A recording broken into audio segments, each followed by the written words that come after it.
শুনেছি যে নাম আজানের সুর মাঝেও শুনেছি ও নাম শুনেছি আমি আমার হৃদয়। হে রসূল নবীজি তোমায়, হে রসূল নবীজি তোমায়। ও নামে এত জাদু এত মধুময়, ও নাম নিয়েই ফুল সুরভি ছড়ায়। ও নামে এত জাদু এত মধুময়, ও নাম নিয়েই ফুল সুরভি ছড়ায়। ও নামের সুর তুলে শুধু আমি চাই, হে রসূল নবীজি তোমায়, হে রসূল নবীজি তোমায়। মহান ব্যক্তিত্ব বিশ্বনবী পাক সাল্লাল্লাহু আলাইহি সাল্লামের উপর সকলে অন্তরের অন্তঃস্থল থেকে হৃদয় নিংড়ানো ভালোবাসা দিয়ে আমরা সকলেই তার প্রতি দরুদ পেশ করছি। সকলে বলি সাল্লাল্লাহু আলাইহি ওয়াসাল্লাম। আজকে আমি যে বিষয় সম্পর্কে কথা বলবো, কোরআনুল কারীম থেকে একটি আয়াত তেলাওয়াত করেছি। সূরাত বনী ইসরাঈলের প্রথম আয়াত তেলাওয়াত করেছি। আমরা যে মাসে এখন বর্তমানে অবস্থান করছি এই মাসটা হলো রজব মাস। মাসটা কি মাস? রজব মাস। রজব মাসের একটা আমাদের সমাজে যেটা সবচেয়ে বেশি প্রচলন এবং অনেকগুলো মতামতের মধ্য থেকে একটা ইমাম নববী রহমতুল্লাহ আলাইহির মতামত অনুযায়ী রজব মাসে সবে মেয়ারাজ হয়েছে। তো এই মেয়ারাজ সম্পর্কে ইনশাআল্লাহ সামান্য কথা বলবো। তার আগে আমরা মেরাজের প্রেক্ষাপট কি, মেরাজ রাসূলুল্লাহকে কেন দিলেন আল্লাহ পাক রব্বুল আলামিন, হাদিস থেকে এই সম্পর্কে তার আগে আমরা কথা শুনি। বিশ্বনবী পাক সাল্লাল্লাহু আলাইহি সাল্লাম নবুয়তের পূর্বে হুজুর পাক সাল্লাল্লাহু আলাইহি সাল্লামকে মদিনায় যখন হিজরত করেছেন, এই হিজরতের পূর্বে রাসূলুল্লাহ হযরত আম্মা জান আয়েশা রাদিয়াল্লাহু তাআলা আনহা রাসূলুল্লাহকে জিজ্ঞেস করছেন। সহিহ বুখারীতে হাদিস আসছে, হাদিস নাম্বার হলো 349 নম্বর হাদিস। হযরত আম্মা জান আয়েশা রাদিয়াল্লাহু তাআলা আনহা একদিন রাসূলুল্লাহকে জিজ্ঞেস করছেন, ইয়া রাসূলুল্লাহ, ইয়া হাবিবাল্লাহ, উহুদের ময়দানে আপনাকে দান শহীদ করে দেওয়া হয়েছে। উহুদের ময়দানে আপনাকে এত কষ্ট পেয়েছেন, আপনার মাথার ভিতর একটা করাত ঢুকে গিয়েছিল। আমি জানি সবচাইতে উহুদের ময়দানের এই কষ্টটাই আপনার কাছে সবচাইতে বড় কষ্ট। ইয়া রাসূলুল্লাহ, ইয়া হাবিবাল্লাহ, আমার জানতে ইচ্ছা হয় উহুদের এই ময়দানের কষ্টের চাইতে আরো কোন সময় আপনার বেশি কষ্ট হয়েছিল কিনা, একথা জিজ্ঞেস করছেন আমাদের আম্মাজান আয়েশা রাদিয়াল্লাহু তাআলা আনহা রাসূলুল্লাহকে জিজ্ঞেস করছেন। এবার রাসূলুল্লাহ বলছেন, আয়েশা তুমি শোনো, আমার মক্কার মানুষেরা যখন আমার উপর নির্যাতন করলো, আমার কথাকে তারা শুনতে চাচ্ছিল না, তখন আমি মনে করলাম তায়েফের ময়দানে গেলে হয়তো বা তারা আমার কথাগুলো শুনবে। এই জন্য মক্কা থেকে 60 মাইল দূরে অবস্থিত তায়েফের ময়দানে আমি গেলাম। সেখানে যাওয়ার পর মানুষদেরকে আমি দ্বীনের পথে, ইসলামের পথে দাওয়াত দিলাম, তোমরা ইসলামের শান্তির ছায়াতলে চলে আসো। তারা তো আমার কথা শুনলই না, বরং তারা আমাকে এত কষ্ট দিয়েছে, সেখানকার দুষ্ট প্রকৃতির ছেলেদেরকে আমার পিছনে লেলিয়ে দিয়েছে। আমাকে তারা মারতে মারতে রক্তাক্ত করেছে, এমন পর্যন্ত আমার পায়ের রক্ত ঝরতে ঝরতে জুতার সঙ্গে আমার পাটা একবারে চিটকে লেগে গিয়েছে। এইরকম একটা অবস্থা। এরকম যখন অবস্থা, তখন আমি একটা বিশ্রামের জন্য একটা জায়গায় যেয়ে বসলাম। এবার সেখানে যখন বসলাম, বসে আমি আকাশের দিকে যখন নজর করেছি তখন দেখতে পেলাম আকাশের একটা মেঘমালা আমাকে ছায়া দিচ্ছে। তখন আমি মেঘমালার মধ্যে দেখতে পেলাম ফানাজারতু ফাইদা ফিহা জিবরিল। আমি যখন এই মেঘমালার দিকে দৃষ্টি করলাম তখন আমি দেখতে পেলাম জিবরিল আমিন এই মেঘমালার মধ্যে, তার প্রতিচ্ছবিকে আমি দেখতে পেলাম। এবার জিবরিল আমিন আমাকে বলছেন, ইয়া রাসূলুল্লাহ, ইয়া হাবিবাল্লাহ, আপনি তায়েফের ময়দানে যে কষ্ট করেছেন, আল্লাহ পাক রব্বুল আলামিনের কাছে আপনার এই কষ্টটা এত পছন্দনীয় হয়েছে, আল্লাহ পাক রব্বুল আলামিন আমাকে আদেশ দিয়েছেন তায়েফের যে পাহাড় রয়েছে এই পাহাড়ের ফেরেশতারা আপনার কাছে হাজির হয়েছে। পাহাড়ের ফেরেশতারা হাজির হয় রাসূলুল্লাহকে বলছেন, আসসালামু আলাইকুম ইয়া রাসূলুল্লাহ, আপনি শুধুমাত্র একবার আমাদেরকে আদেশ দেন এই তায়েফের মধ্যে যত মানুষ আছে সমস্ত মানুষগুলোকে আমরা ধুলির সাথে মিশিয়ে দেব, এই তায়েফের কোনো মানুষের কোনো চিহ্ন পর্যন্ত রাখবো না, আপনি কেবলমাত্র শুধুমাত্র একটা বার আদেশ দেন। তখন রাসূলুল্লাহ বলছেন, তোমরা যদি আমার এই উম্মতদেরকে দুনিয়া থেকে শেষ করে দাও, নিঃশেষ করে দাও, তাহলে আমি কাদেরকে দাওয়াত দিব? আজকে তারা আমার কথা শুনছে না, তাদের সামনে যে প্রজন্ম আসবে, নেক্সট প্রজন্ম, তারা হয়তো বা আমার কথা শুনতে পারে, তারা তাওহীদকে ইসলামকে গ্রহণ করতে পারে, সুতরাং আমি তাদেরকে ধ্বংস করার কথা বলবো না। কিরকম মন মানসিকতা আমাদের রাসূলুল্লাহর ছিলেন, কিরকম ক্ষমা সুন্দর দৃষ্টিতে তিনি দেখেছেন, তাকে মারতে মারতে রক্তাক্ত করেছে, তারপর তিনি আল্লাহ পাকের কাছে বলছেন যে না, তাদেরকে ধ্বংস করে দেন না। আজকে আমাদের সমাজে এইরকম মন মানসিকতার নেতা, এইরকম মন মানসিকতার যত মানুষ পাওয়া যেত তাহলে আমাদের সমাজটা আজকে সুন্দর হয়ে যেত। কথা বলেন ঠিক কিনা? তো আমাদের সমাজে এইরকম ক্ষমা, এই ক্ষমাটা আমাদের সমাজে নেই। রাসূলুল্লাহ শিক্ষা দিচ্ছেন যে না, তোমরা মানুষদেরকে ক্ষমা করে দাও, মানুষদের সঙ্গে সুন্দর ব্যবহার করো।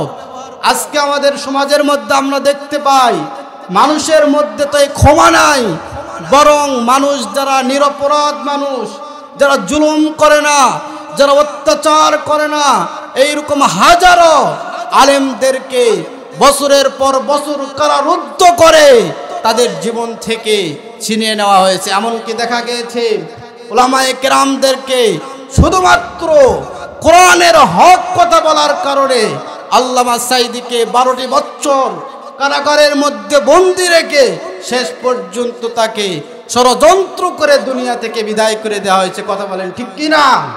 এইরকম ভাবে শুধু আল্লামা সাঈদী নয়, আল্লামা মামুনুল হক, আল্লামা আমির হামজা, আল্লামা রফিকুল ইসলাম মাদানী সহ আরো শত শত উলামায়ে কেরামকে এই বাংলার জমিনে তারা কোনো চোর ছিল না, তারা কোনো সন্ত্রাস ছিল না, তারা কোনোদিন চাঁদাবাজি করে নাই, বাংলার কোনো মানুষ দেখাতে পারবে না। কিন্তু শুধুমাত্র তাদের দোষ ছিল একটাই, তারা কোরআনের হক কথাগুলো মানুষের মাঝে প্রচার করেছে। এই জন্য তাদেরকে 2 বছর, 3 বছর, 5 বছর পর্যন্ত তাদেরকে কারারুদ্ধ করা হয়েছে। কথা বলেন ঠিক কিনা? তো সুতরাং আমি সকলের কাছে বলতে চাই, যারা অন্যায়কে প্রশ্রয় দেয়, প্রশ্রয় দিয়ে যারা নিরপরাধ মানুষদের উপর জুলুম চালায়, অত্যাচার চালায়, মনে রাখবেন আজকে তারা ক্ষমতায় থাকতে পারে কিন্তু সামনে তাদের আর ক্ষমতা থাকবে না। যারা ইসলামের উপর অত্যাচার করেছে, যারা উলামায়ে কেরামদের উপর অত্যাচার করেছে, যারা নিরপরাধ মানুষকে দিনের পর দিন অত্যাচার করে মানুষদের কাছ থেকে তাদের মূল্যবান সময়কে নষ্ট করেছে, মনে রাখতে হবে ক্ষমতা চিরস্থায়ী নয়। আজকে এই ক্ষমতা আছে, কালকে ক্ষমতা থাকবে না। উলামায়ে কেরামদের রক্ত এমন রক্ত যে উলামায়ে কেরামদের রক্তের সঙ্গে খেলা করে তারা কোনো দিন ক্ষমতায় টিকে থাকতে পারে না। সুতরাং এখনো যারা ক্ষমতায় আছে এবং সামনে যারা ক্ষমতায় থাকবে, আমি সকলকে মনে করে দিতে চাই, উলামায়ে কেরামদের সঙ্গে, ইসলামের সঙ্গে যদি কেউ বিদ্বেষী করে, ইসলামের সঙ্গে যদি কেউ ভালো ব্যবহার না করে, উলামায়ে কেরামদের উপর যদি কেউ অত্যাচার করে, নির্যাতন করে, মনে রাখতে হবে, তারা থাকবে না, তাদেরকে এমনও সময় হবে তারা পালাতে বাধ্য হবে। কথা বলেন ঠিক কিনা? আমরা দেখেছি তারা 41 সাল পর্যন্ত সময় দিয়েছিল যে আমরা 41 সাল পর্যন্ত থাকব, কিন্তু এই সময়টা একজন নির্ধারণ করেন, তিনি কে?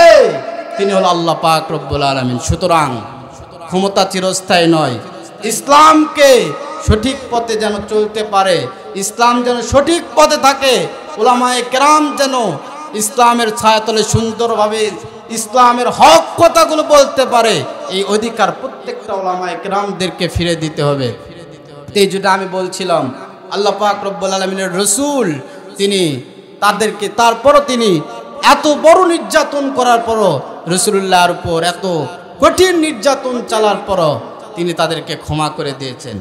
এরপর রাসূলুল্লাহ আল্লাহ পাক রব্বুল আলামিনের মাধ্যমে জিবরিল আমিন বললেন, ইয়া রাসূলুল্লাহ, ইয়া হাবিবাল্লাহ, আপনার এই তায়েফের ময়দানের কষ্টটা আল্লাহ পাক রব্বুল আলামিনের কাছে এত পছন্দনীয় হয়েছে, দুনিয়ার কোনো জিনিসের মাধ্যমে আপনাকে সান্ত্বনা দিবে না, বরং আপনাকে আল্লাহ পাক রব্বুল আলামিনের কাছে নিজের কাছে ডাকে নিয়ে নিজের সান্নিধ্য লাভ করে আপনাকে ধন্য করে আল্লাহ পাক রব্বুল আলামিন সান্ত্বনা দিবেন। এটাই হলো মেয়ারাজের প্রেক্ষাপট।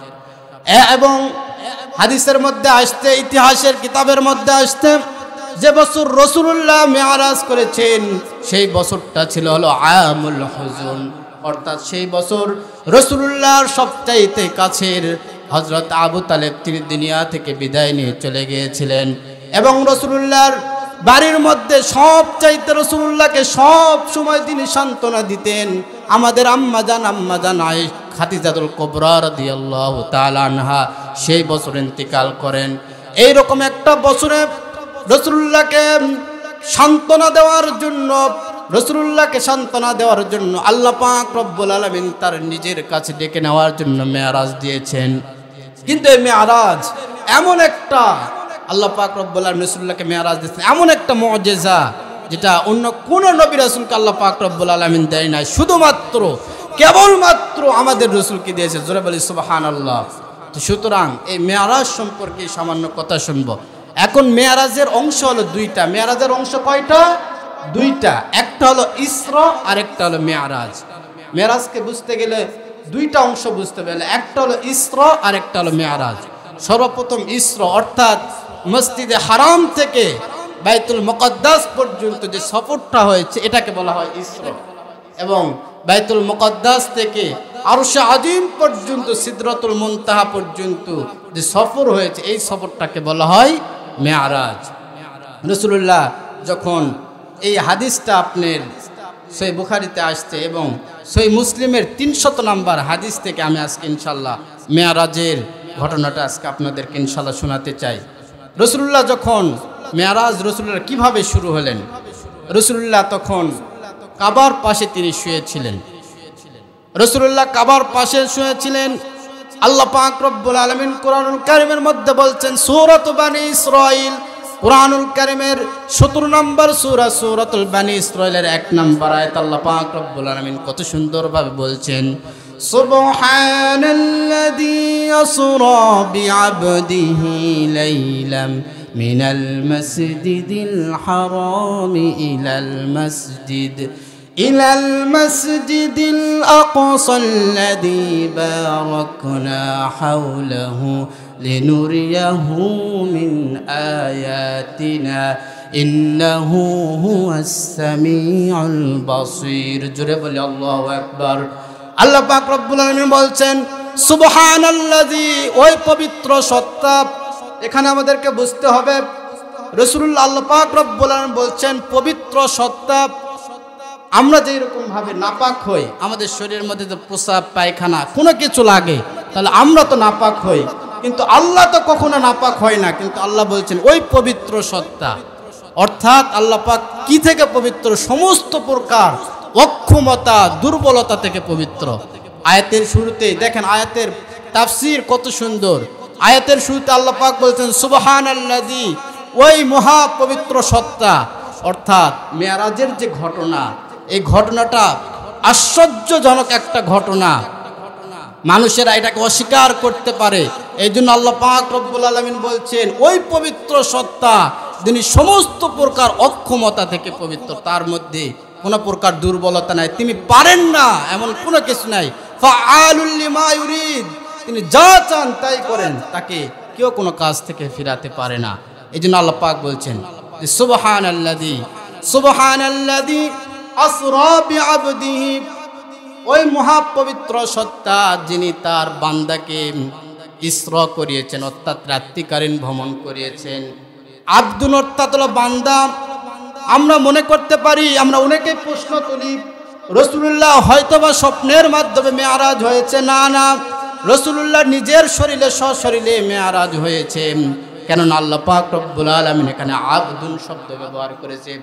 আপনারা যদি ডিকশনারিতে সার্চ দেন, এখন তো গুগলের যুগ, যেহেতু ইন্টারনেট বা গুগলে সার্চ দেন যে আবদুন মানে কি, আবদুন মানে হলো মানুষের শরীর এবং আত্মাসহ একজন পরিপূর্ণ কমপ্লিট যে মানুষ, তাকে বলা হয় আবদুন। সুতরাং আল্লাহ পাক বলছেন সুবহানাল্লাযী আসরা বিআবদিহি, তার বান্দাকে ভ্রমণ করিয়েছেন, অর্থাৎ রাসূলুল্লাহ সেখানে সশরীরে ভ্রমণ করেছেন।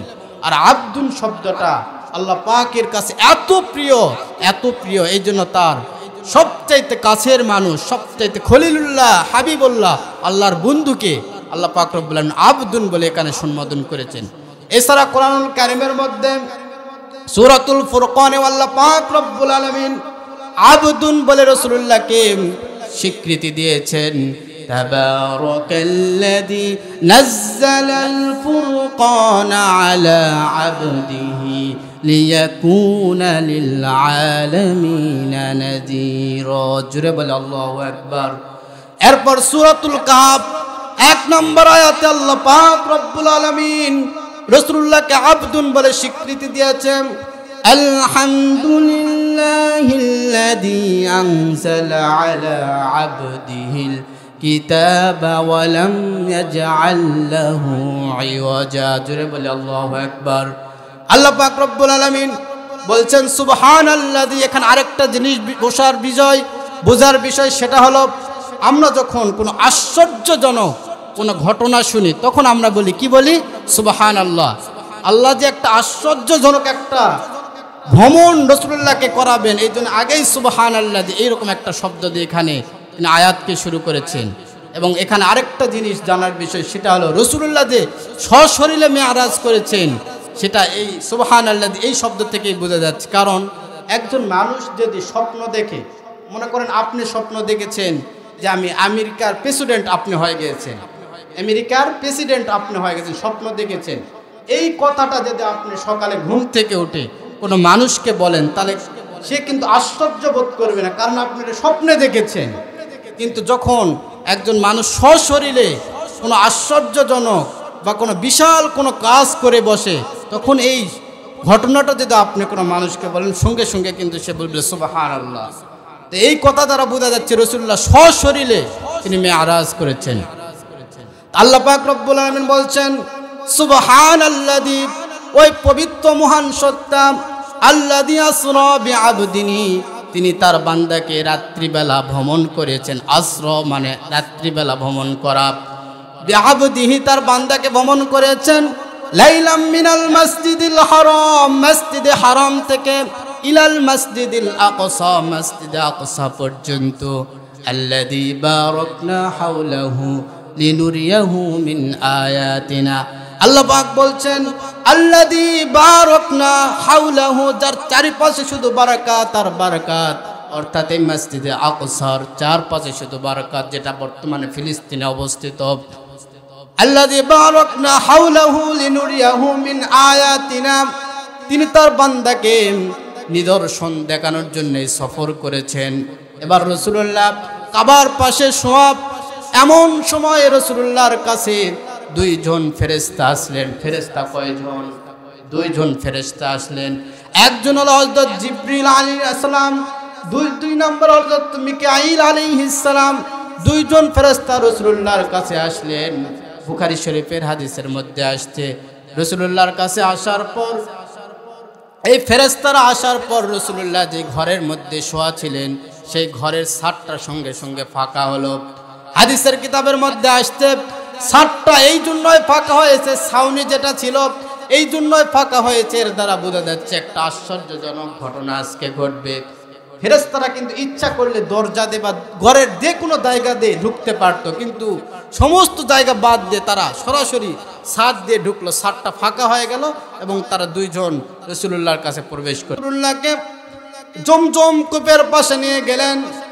জমজম কূপের পাশে নিয়ে যাওয়ার পর রাসূলুল্লাহর হৃৎপিণ্ড যেটা রয়েছে, রাসূলুল্লাহর এই বুক থেকে নাভি পর্যন্ত তারা চিরলেন, বক্ষ বিদীর্ণ করলেন। আরবিতে যেটাকে বলা হয় শক্কে সদর। রাসূলুল্লাহকে ওপেন হার্ট সার্জারি করলেন।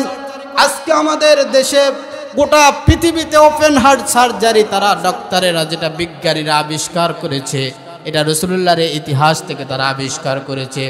তারা ইতিহাস পড়ে দেখেছে একজন মানুষের বুক থেকে ধরে নাভি পর্যন্ত যদি ফাড়া হয়, চিরা হয়, তাহলে এই মানুষটা ইন্তিকাল করে না, মারা যায় না। রাসূলুল্লাহকে শক্কে সদর, তার বক্ষ বিদীর্ণ করা হলো। রাসূলুল্লাহর যে হৃৎপিণ্ড ছিল, যে কল্ব ছিল, জমজমের পানি দ্বারা সেটাকে ধৌত করা হলো। এখান থেকে একটা বিষয় আমাদের শিক্ষণীয় বিষয় আছে, সেটা হলো পৃথিবীর বুকে এখান থেকে ওলামায়ে কেরামরা বলছেন, এই হাদিসের ব্যাখ্যা ওলামায়ে কেরাম করছেন, পৃথিবীর বুকে যত পানি রয়েছে সবচাইতে ফজিলতপূর্ণ, সবচাইতে পবিত্র যে পানি সেটা হলো জমজম কূপের পানি। আল্লাহ পাক তো ইচ্ছা করলে হাউজে কাউসারের পানি দ্বারাও তো রাসূলুল্লাহর হৃৎপিণ্ডটাকে ধুতে পারতেন। সবচাইতে আশ্চর্যজনক একটা ঘটনা ঘটছে, এবং পৃথিবীর বুকে সবচাইতে উত্তম মানুষ যিনি, তার হৃৎপিণ্ডটাকে ধৌত করবেন। ইচ্ছা করলে তো হাউজে কাউসারের পানি আনার সেটা দ্বারাও তো ধৌত করতে পারতেন, কিন্তু সেটা না করলে জমজম কূপের পানি দ্বারা করলেন। এর থেকে ওলামায়ে কেরাম বলছেন পৃথিবীর বুকে সবচাইতে উত্তম আর পবিত্র পানি হলো জমজম কূপের পানি। জোরে বলি সুবহানাল্লাহ।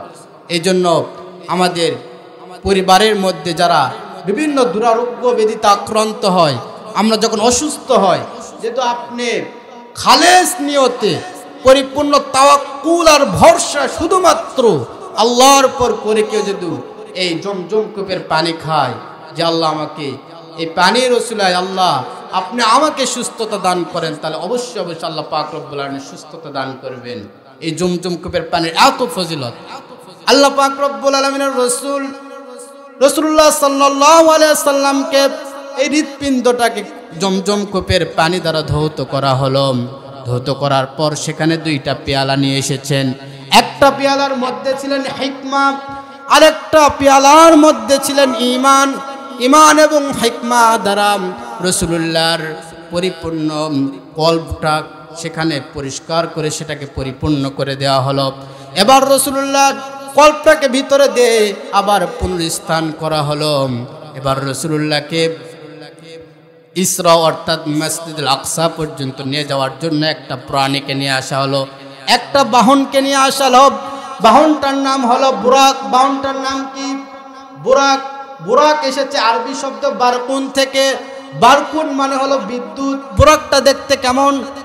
হাদিসের মধ্যে আসছে বুরাকটা হলো সাদা কালারের একটা প্রাণী, এবং সেটা হলো গাধার চাইতে বড়, খচ্চরের চাইতে ছোট, এইরকম একটা প্রাণী।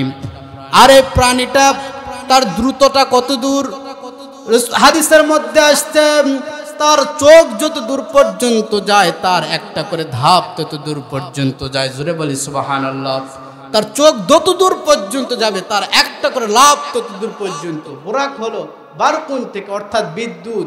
বিদ্যুৎ যে গতিতে যায় তার চেয়েও অনেক বেশি গতিতে বুরাক প্রাণীটা চলে। বুরাকের পিঠে যখন রাসূলুল্লাহ চড়বেন, হাদিসের কিতাবের মধ্যে আসছে, তিরমিজি শরীফের হাদিসের মধ্যে আসছে, এই বুরাক প্রাণীটা তার জিন পোষ দ্বারা পরিহিত ছিলেন। বুরাকের মধ্যে যখন রাসূলুল্লাহ চড়বেন, এমন সময় বুরাকটা লাফালাফি করতেছিল। এবার জিবরিল আমিন বুরাককে বললেন, হে বুরাক, তুমি কি জানো তোমার পিঠে কি আরোহণ করবে? পৃথিবীর বুকে সবচাইতে উত্তম, সবচাইতে সম্মানিত যেই মানুষ, সেই মানুষটা তোমার পিঠের উপর আরোহণ করবে। সঙ্গে সঙ্গে বুরাকটা ঘামতে শুরু করলেন ভয়ে। তার পিঠে এবার সর্বপ্রথম হযরত জিবরিল আমিন চললেন, এরপর মাঝখানে রাসূলুল্লাহ, এরপর পিছনে হযরত মিকাইল আলাইহিস সালাম চললেন। হাদিসের কিতাবের মধ্যে আসছে যখন বুরাকটা উপরের দিকে আরোহণ করে তখন তার পাটা গুটিয়ে নেয়, আবার যখন নামে তখন তার পাটা ছেড়ে দেয়। এবার রাসূলুল্লাহ মসজিদে আকসার পথে বুরাকের পিঠে আরোহণ করে চলা শুরু করলেন। কিছুদূর যাওয়ার পর দেখলেন বিশাল মরুভূমি একটা পাহাড়, কোনো গাছ গছালি নাই। আল্লাহ পাক রব্বুল আলামিনের আদেশে হযরত জিবরিল আমিন বললেন, ইয়া রাসূলুল্লাহ, ইয়া হাবিবাল্লাহ, আপনি এই জায়গায় নামেন। বুরাককে আদেশ করা হলো, বুরাক সেই জায়গায় নামলো। নামার পর রাসূলুল্লাহকে বলা হলো, সল্লি হুনাকা রাকাতাইন, আপনি 2 রাকাত নামাজ আদায় করেন। সেখানে রাসূলুল্লাহ 2 রাকাত নামাজ আদায় করলেন। এবার জিবরিল আমিনকে আল্লাহর রাসূল প্রশ্ন করছেন, এটা কোন জায়গা? রাসূলুল্লাহকে জিবরিল আমিন বলছেন, এই জায়গাটার নাম হলো ইয়াসরিব।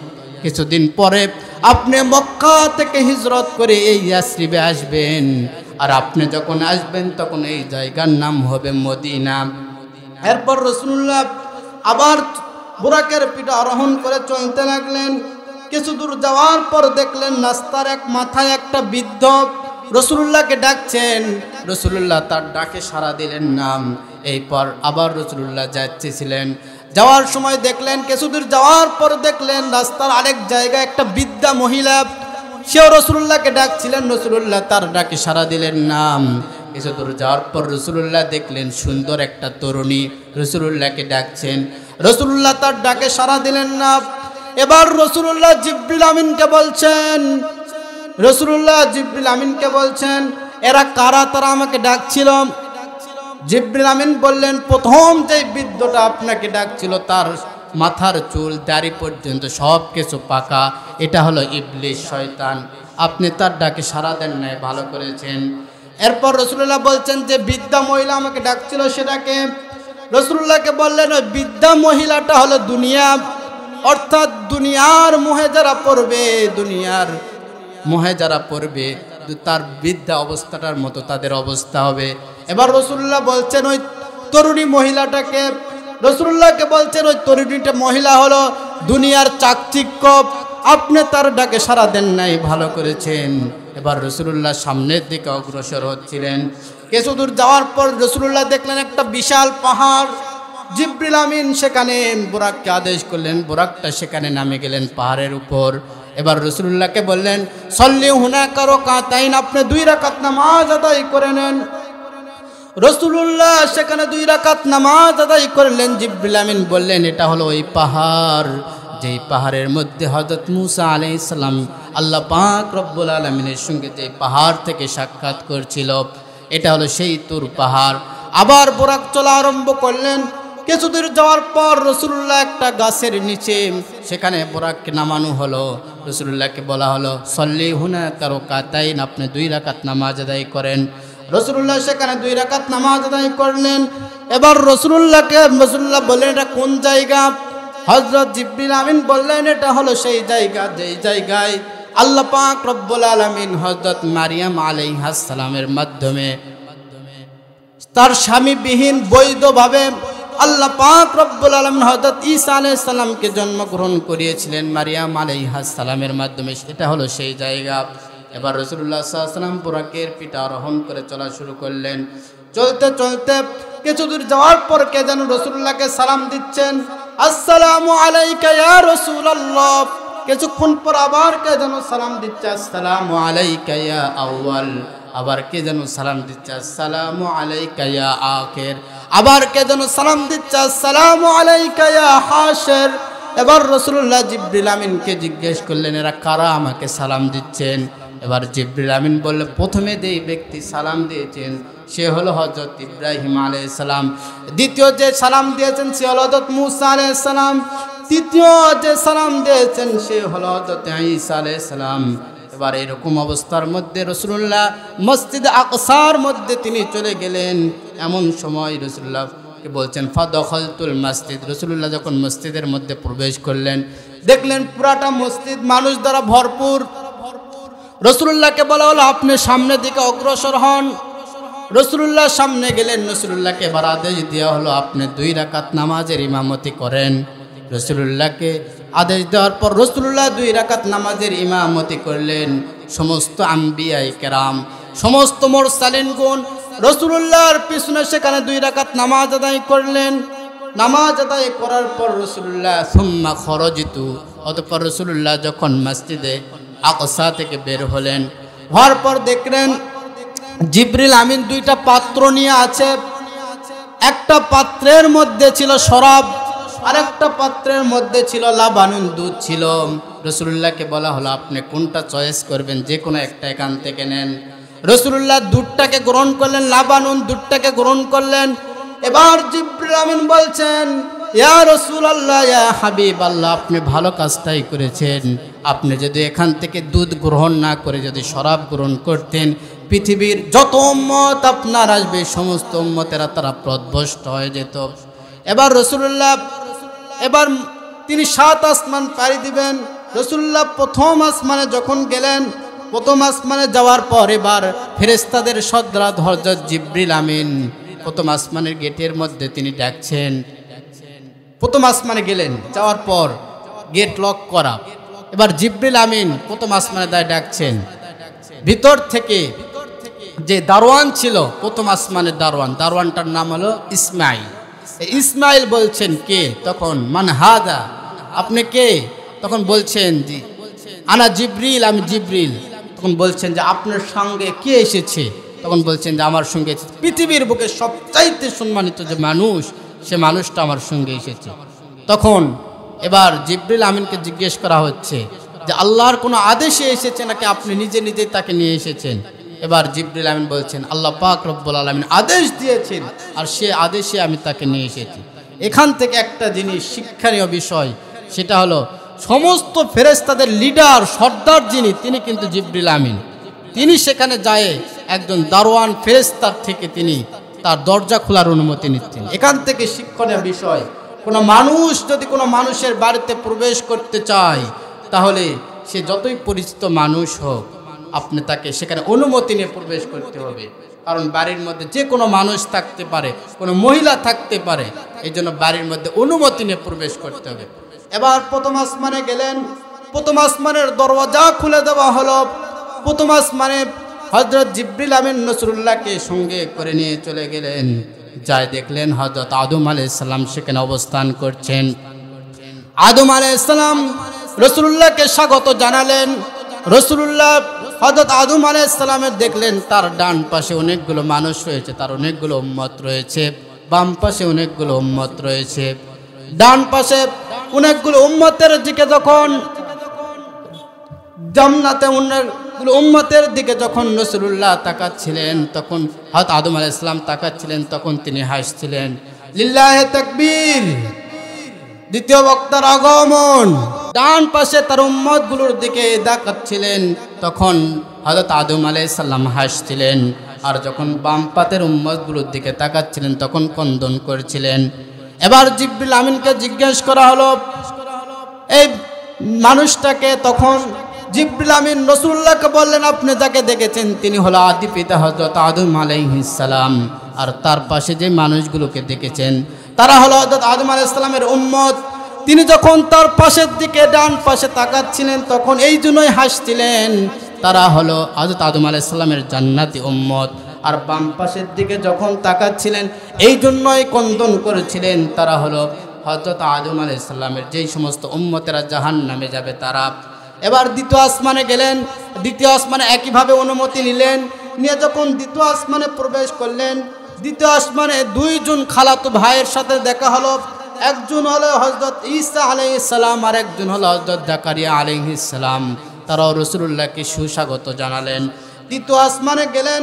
তৃতীয় আসমানে যাওয়ার পর রাসূলুল্লাহ একজন সুন্দর সুদর্শন একজন নবীকে দেখলেন। তিনি হলেন হযরত ইউসুফ আলাইহিস সালাম। ইউসুফ আলাইহিস সালামকে আল্লাহ পাক রব্বুল আলামিন পৃথিবীর বুকে যত সৌন্দর্য রয়েছে তার অর্ধেক সৌন্দর্য হযরত ইউসুফ আলাইহিস সালামকে দান করেছিলেন। এখন আমাদের প্রশ্ন আসতে পারে, হযরত ইউসুফ আলাইহিস সালাম যদি পৃথিবীর অর্ধেক সৌন্দর্য পায়, আমাদের রাসূলুল্লাহ কত সৌন্দর্য ছিলেন, রাসূলুল্লাহ কত সৌন্দর্য ছিলেন। হযরত মালিক আনাস ইবনে মালিক রাদিয়াল্লাহু তাআলা আনহু তিনি বলছেন রাসূলুল্লাহ কেমন ছিলেন। তিনি বলছেন রাসূলুল্লাহর বেশি লম্বাও ছিলেন না, বেশি খাটোও ছিলেন না, তিনি মাঝারি ধরনের ছিলেন। রাসূলুল্লাহর চুলগুলো লম্বা ছিল। যখন রাসূলুল্লাহ হাঁটতেন তখন ঢেউয়ের মতো রাসূলুল্লাহর চুলগুলো ভাসত। রাসূলুল্লাহ কেমন সুন্দর ছিলেন। আনাস রাদিয়াল্লাহু তাআলা আনহু তিনি বলেন রাসূলুল্লাহ বেশি সাদাও ছিলেন না, আবার মাটির কালারও ছিলেন না। যদি সাদাও না হয়, মাটির কালারও না হয়, তাহলে কীরকম সুন্দর ছিলেন। আনাস রাদিয়াল্লাহু তাআলা তিনি বলছেন রাসূলুল্লাহ লাল এবং গোলাপি কালারের তার চেহারাটার সৌন্দর্য ছিল। রাসূলুল্লাহ সাল্লাল্লাহু আলাইহি ওয়াসাল্লামের এত সৌন্দর্য ছিলেন।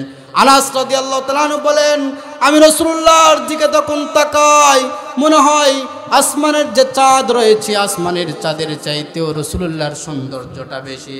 এবার রাসূলুল্লাহ যখন চতুর্থ আসমানে যখন গেলেন তখন হযরত ইদ্রিস আলাইহিস সালামের সঙ্গে সাক্ষাৎ হলেন।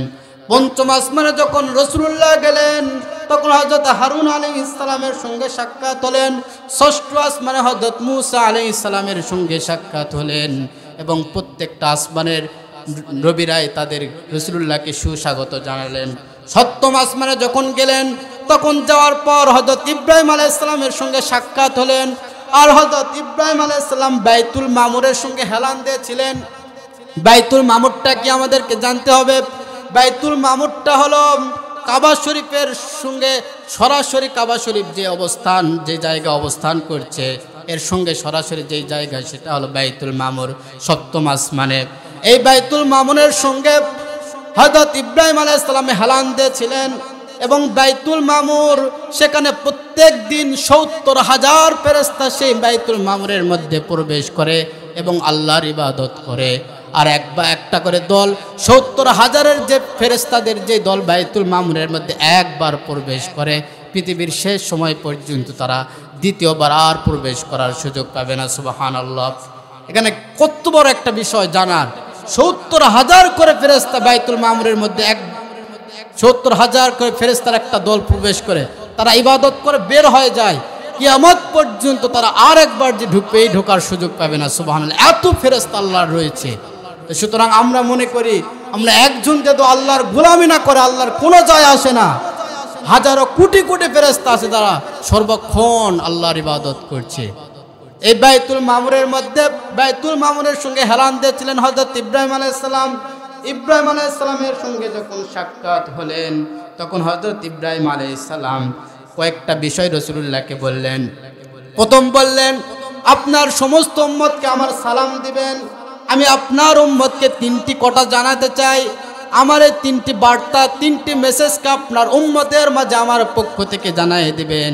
1 নাম্বার মেসেজ হলো তারা যে জান্নাতের মধ্যে প্রবেশ করবে, এই জান্নাতের মাটিতে হবে সুগন্ধি খুশবু। এত সুগন্ধি পৃথিবীর কোনো মানুষ এরকম কোনো সুগন্ধি জীবনে তারা এরকম কোনো সুগন্ধি সুঘ্রাণ তারা নিতে পারে নাই। 2 নাম্বার হলো তারা জান্নাতের মধ্যে যে পানি রয়েছে এই পানিটা এত সুমিষ্টি পানি পৃথিবীর কোনো মানুষ কোনো দিন পান করে নাই। 3 নাম্বার হলো জান্নাতের যে ভূমি, জান্নাতের যে জায়গা সেটা হলো সমতল ভূমি।